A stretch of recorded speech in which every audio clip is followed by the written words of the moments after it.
This is lucky Larry Silverstein, who miraculously owned the Twin Towers and miraculously was absent that day. The only day he ever missed work, allegedly. Got this big payout from the insurance companies. And people noticed today that he actually owns the U.S. Bank building in Los Angeles, which a lot of people are thinking, is this going to be the next like false flag attack with all this like Iran um, discussion about there's going to be a terrorist attack in California? And funny enough, I mean, I guess not funny enough, they just did renovations on this building in like 2023, which is another sketch data point. So let's just get into it. Let's watch this and let's take a trip down memory lane. Where were you on September 11th? So he owned the buildings. He had actually just bought them, I guess, 2 months before. So, you know, I was home. And the only TGM says, and most of his family weren't at work that day either. reason I wasn't where I was every morning, subsequent to the 26th day of July, my mornings were spent usually at a breakfast meeting at Windows. Let's watch that intro again, because I feel like just from the get, he's already a little sus. Where were you on September 11th?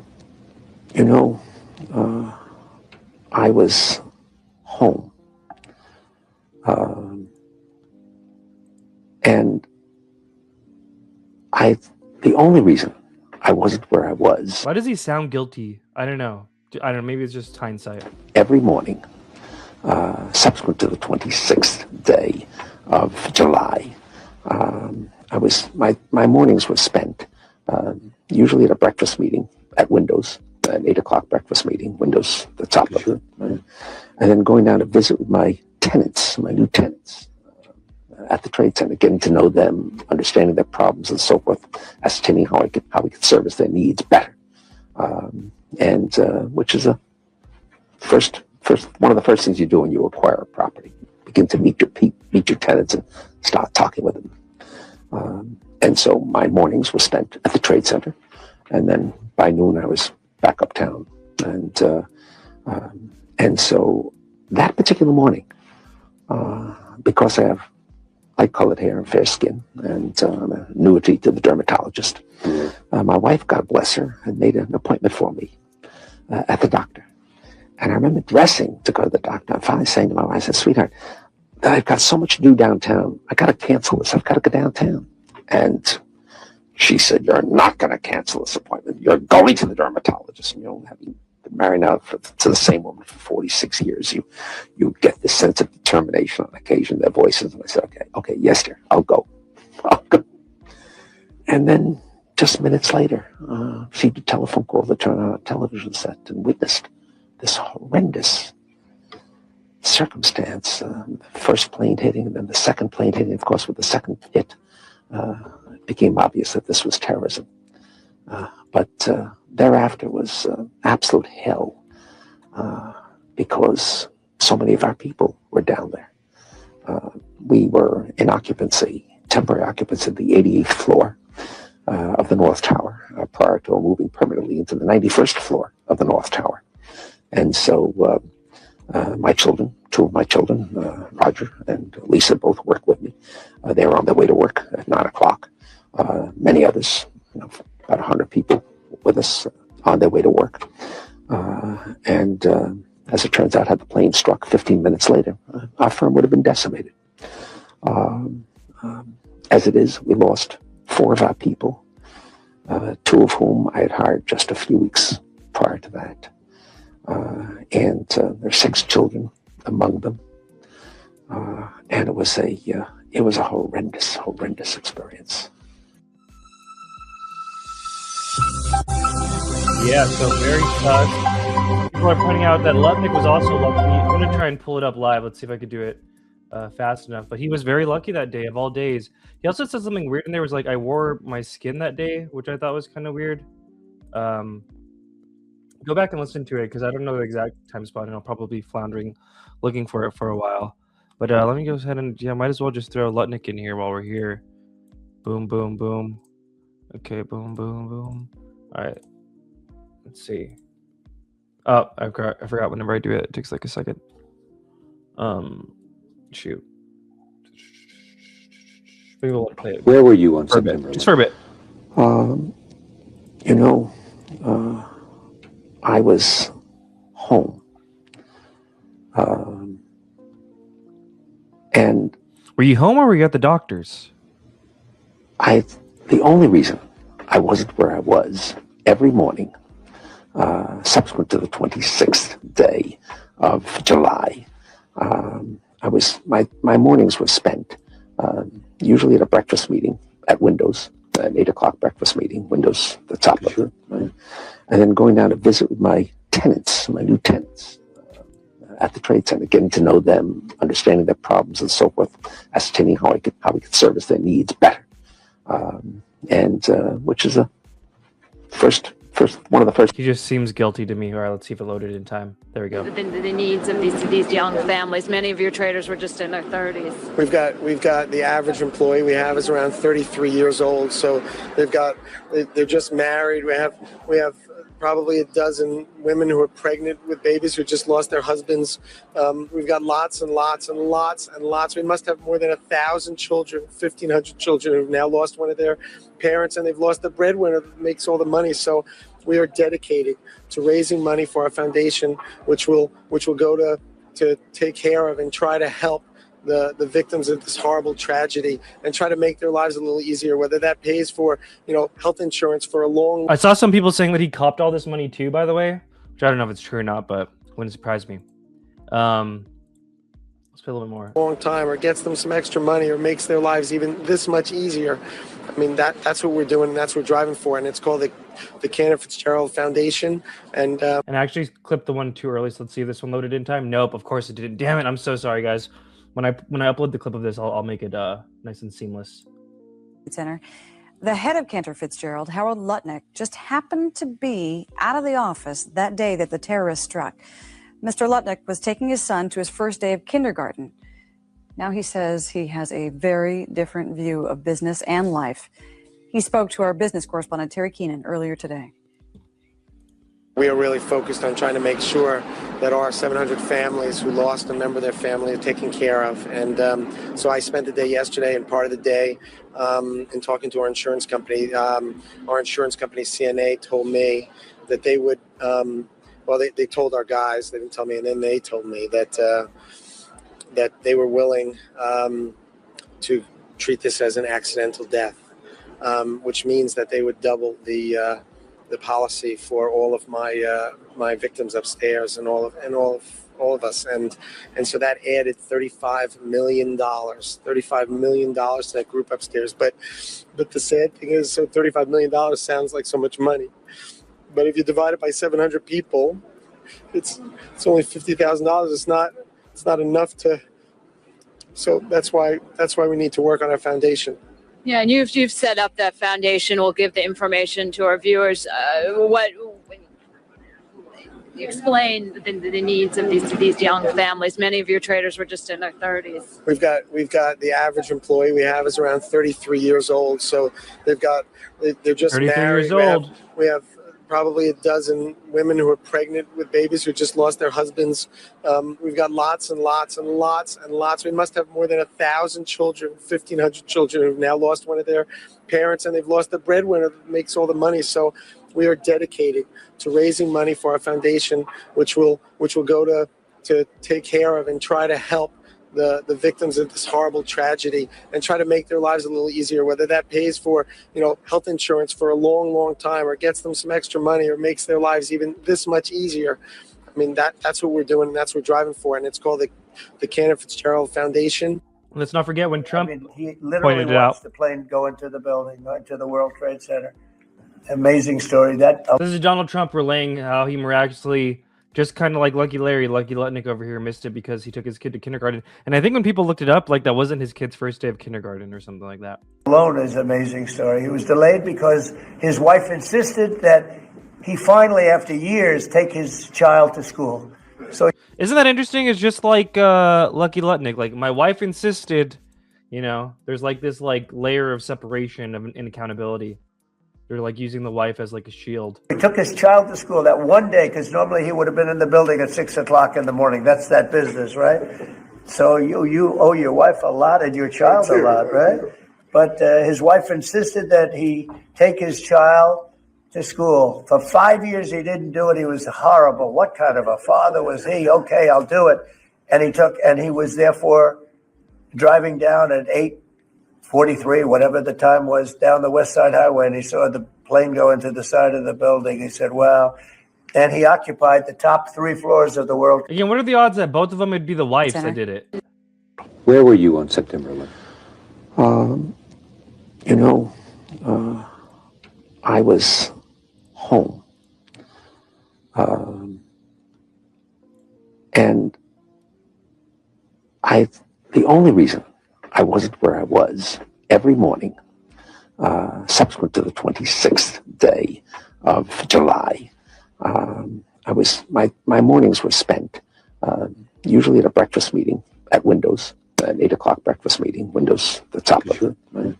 And then going down to visit with my tenants, my new tenants, at the trade center, getting to know them, understanding their problems and so forth, ascertaining how we could service their needs better. Which is one of the first things you do when you acquire a property. Begin to meet your tenants and start talking with them. And so my mornings were spent at the trade center, and then by noon I was back uptown.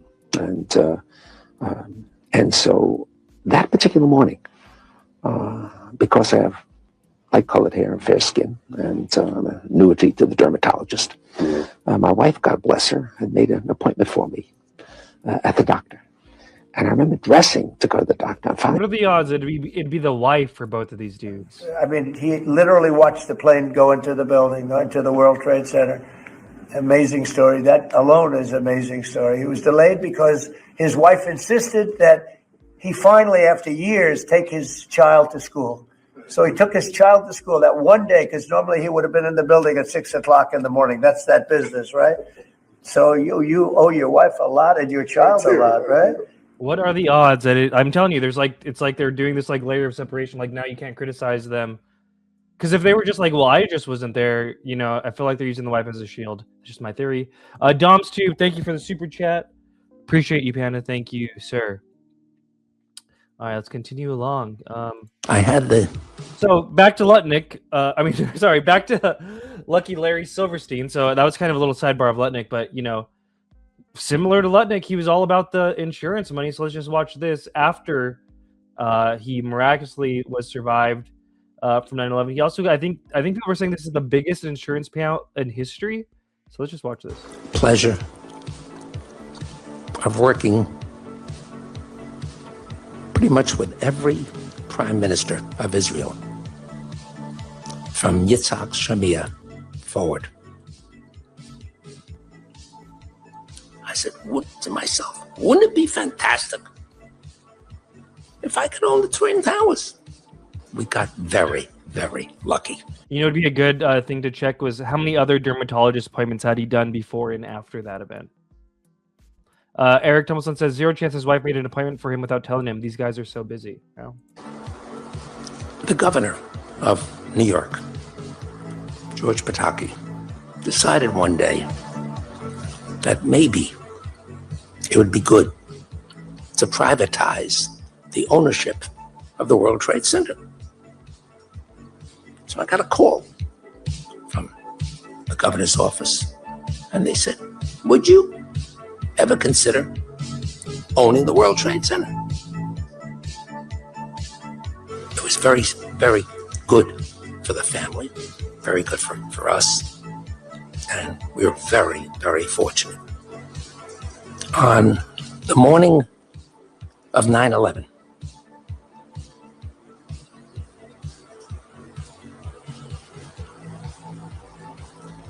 I'm getting ready, getting dressed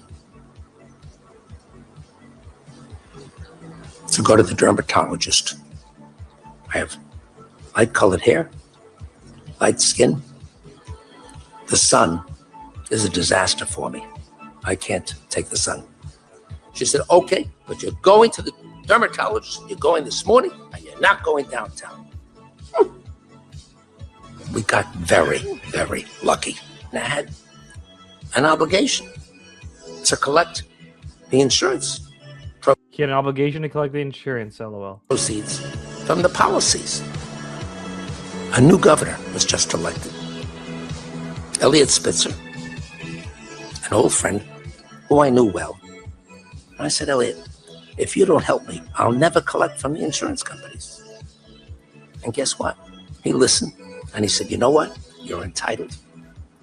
I'm going to get you the money. And in 6 months. What are the odds? One governor hits him up and is like, hey, you know what? We want to make this privatized. Why don't you buy it? And the other governor is like, hey, let's get you your money. He got me the $4.5 billion. We got very, very lucky. Lucky Lutnick. I mean, lucky Larry. So many lucky people that day, I guess. So the story of today is that he owns the U.S. Bank Tower in Los Angeles. And, you know, some people were saying, is this going to be the next target? Keep an eye out on him. If you work in this tower, keep your eye on this dude. U.S. Bank Tower is the defining anchor of the downtown Los Angeles skyline. Soaring 1,018 feet high, U.S. Bank Tower offers tenants a level of quality, luxury, and prestige that has few rivals in the United States. The amenity-rich location and unparalleled transportation options attract well-capitalized financial institutions, insurance companies, law firms, and technology companies. The 1.4 million square foot Class A tower boasts full height windows with unrivaled floor-to-ceiling heights ranging from 13 to 18 feet. Silverstein Properties has completed a $60 million capital improvement program to modernize the building. So not only did he buy the building in, I think, 2020, they did a $60 million like improving it thing. And let me see if I could find something on that to watch. Let's see. This banking tower renovation. Yeah. Which I just find kind of sus. They did that in 2023. So let's see if I can't find one live. We're just going to move on.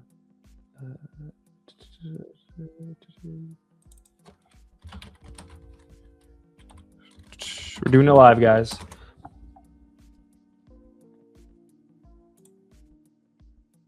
The LA sky. In tonight's Look at This, KKL9's Desmond Shaw gives us a bird's eye view of the U.S. Bank building and shares its history.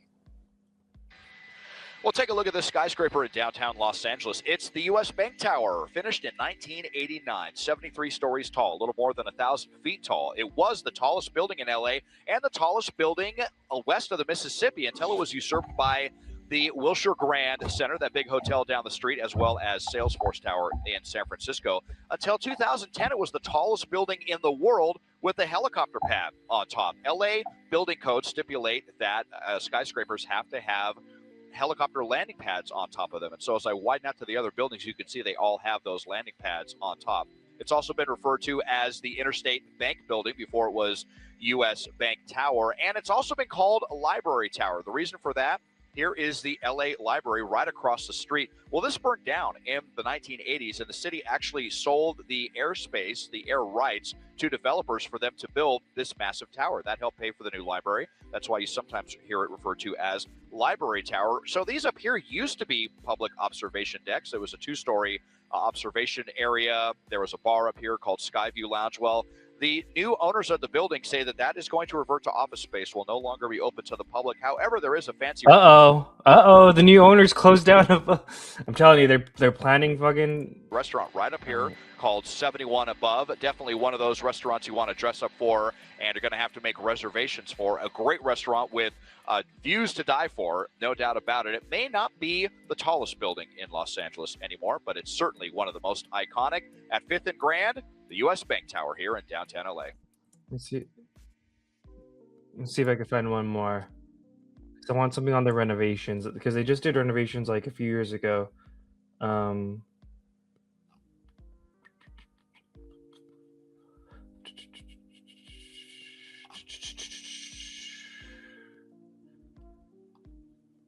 Well, I was reading about it, that in 2023 they did a bunch of renovations, and Homeboy bought it in 2020. So yeah, just keep an eye out if you work in that building or if you live over there. Oh, I guess it's been destroyed in a bunch of movies too. Let's watch this. We're doing it live. This is probably going to get copyright strike.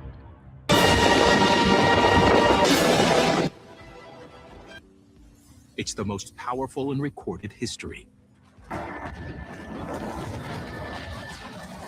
Predictive programming, yep.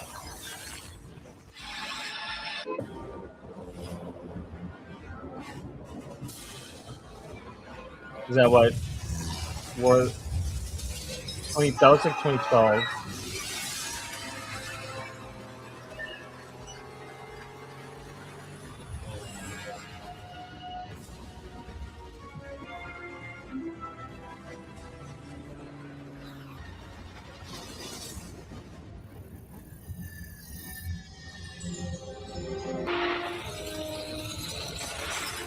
What is that? When was there a giant snake? Uh-oh.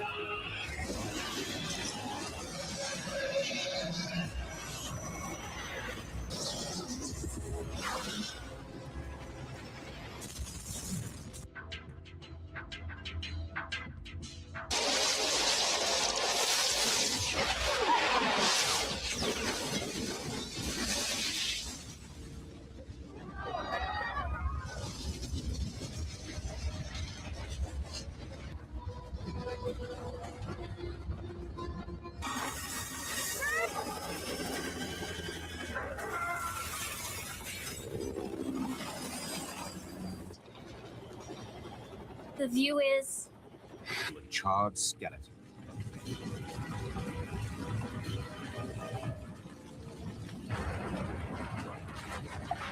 The US Bank Tower is a charred, teetering steel skeleton. The upper 21 floors have earthquake-damping struts installed between floors. But after wildfire damage and years without maintenance, they can't fend off the inevitable. Oh yeah, there you go. That's fun. All right. Continuing along. We begin with So breaking yeah, just, news. you know, amidst all this drone weird coverage that there's going to be an Iranian drone attack, people are just saying, you know, what if it's going to be there? So we'll just watch a little bit of this and then we'll move on. Of a reported potential surprise attack targeting California. The FBI warning law enforcement agencies in the state that Iran allegedly aspired to launch drones along the West Coast.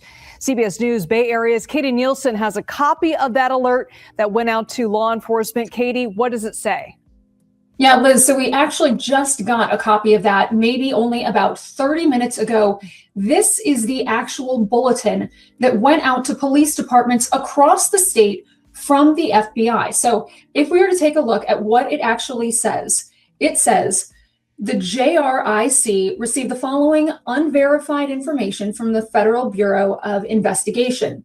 We recently acquired information that as of early February 2026, Iran allegedly aspired to conduct a surprise attack using unmanned aerial vehicles from an unidentified vessel off the coast of the United States homeland, specifically against unspecified targets in California, in the event that the U.S. conducted strikes against Iran.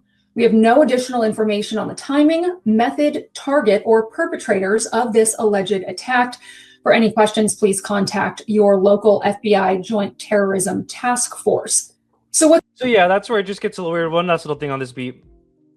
Lucky Larry Silverstein has close ties with Netanyahu. Let's just read this. The ascension to power of Benjamin Netanyahu opened a new chapter in the saga. Silverstein is left-leaning in his political views. He supports the Democratic Party, but after despairing of Rabin and Peres, he believes that Netanyahu, whom he called a hero of the free market, would push the project forward. And if you remember in that earlier clip we watched, he said he's had a working relationship with every Israeli PM. The two have been on friendly terms since Netanyahu's stint as Israel's ambassador to the United Nations. For years, they kept in close touch. Every Sunday afternoon, New York time, Netanyahu would call Silverstein. It made no difference what the subject was or where Netanyahu was. He would always call. Silverstein told an Israeli acquaintance. Their ties continued after Netanyahu became prime minister. They met several times, and Netanyahu promised to give the project his support. So, yeah, kind of odd.